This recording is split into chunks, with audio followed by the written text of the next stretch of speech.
Bhagavad Gita chapter 2 shloka 31 to 38।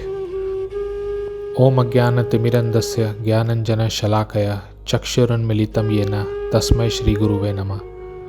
जब युद्ध धर्म के लिए होता है तो उसमें हिचकिचाहट नहीं होनी चाहिए। शत का अर्थ है चोट खाया हुआ, त्रायते का अर्थ है रक्षा प्रदान करना। जो क्षति से रक्षा करे वह क्षत्रिय कहलाता है। क्षत्रियों को जंगल में शेर का शिकार करना अलाउ था, क्योंकि ललकारने में और मारने में क्षत्रियों को एक्सपर्ट होना चाहिए।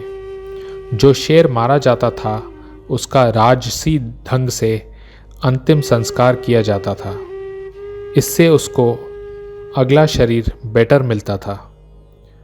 दो तरह के स्वधर्म होते हैं। जब तक हमारी मुक्ति नहीं होती तब तक हमको वर्ण आश्रम को फॉलो करना पड़ता है, यानी अपने गुणों के हिसाब से हम या तो ब्राह्मण हो सकते हैं, क्षत्रिय हो सकते हैं, वैश्य हो सकते हैं या शूद्र हो सकते हैं। ब्राह्मण का मतलब पंडित, टीचर्स, इंटेलेक्चुअल्स। क्षत्रियों का मतलब वॉरियर्स, पुलिस, एडमिनिस्ट्रेटर्स।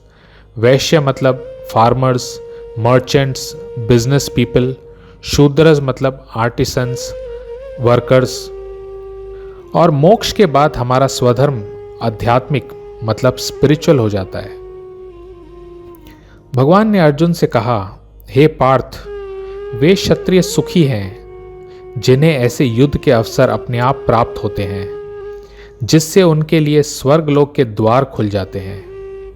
क्षत्रिय का धर्म है कि वह सभी प्रॉब्लम से नागरिकों की रक्षा करे, इसलिए उसे शांति और व्यवस्था बनाए रखने के लिए हिंसा करनी पड़ती है। अर्जुन यदि शत्रुओं को जीतता है तो राजभोग करेगा, और यदि वह युद्ध भूमि में मरता है तो उसे स्वर्ग की प्राप्ति होगी। युद्ध करने से उसे दोनों ही तरह लाभ होगा। अर्जुन एक बहुत फेमस फाइटर था।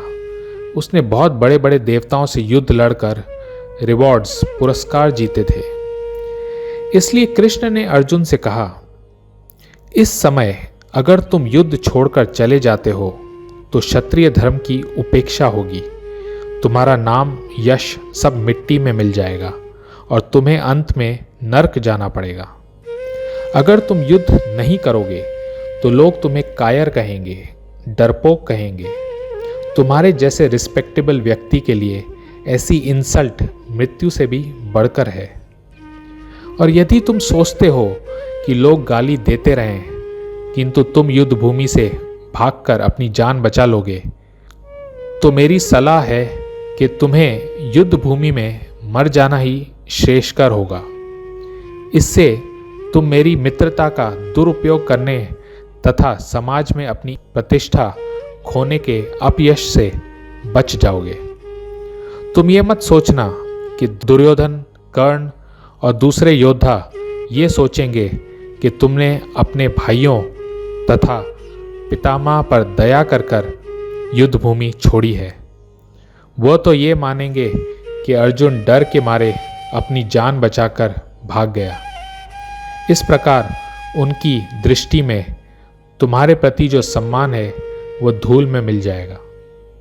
तुम्हारे शत्रु तुम्हारी कठोर शब्दों में निंदा करेंगे, तुम्हारी एबिलिटी का मजाक उड़ाएंगे, ताने मारेंगे। इससे ज़्यादा तुम्हारे लिए दुख की क्या बात हो सकती है। तुम सुख या दुख, हानि या लाभ, विजय या पराजय का विचार किए बिना युद्ध के लिए युद्ध करो। ऐसा करने पर तुम्हें कोई पाप नहीं लगेगा। देवर्षि भूताप्ता निर्णम पितृणम न किंकरो नयम ऋणी च राजन। सर्वात्मना यह शरण्यम शरण्यम गतो मुकुंदम परिहृत कर्तम। जिसने अन्य समस्त कार्यों को त्याग कर मुकुंद श्री कृष्ण की शरण ग्रहण कर ली है, वह न तो किसी का ऋणी है और न किसी का कृतज्ञ, चाहे वे देवता, साधु, सामान्य जन अथवा परिजन, मानव जाति या उसके पितृ ही क्यों न हो। तो जो भगवान श्री कृष्ण को सरेंडर करता है, भगवान उसके सारे ड्यूज की भरपाई कर देते हैं। इससे बड़ा वरदान और क्या हो सकता है। Thank you very much. Hare Krishna.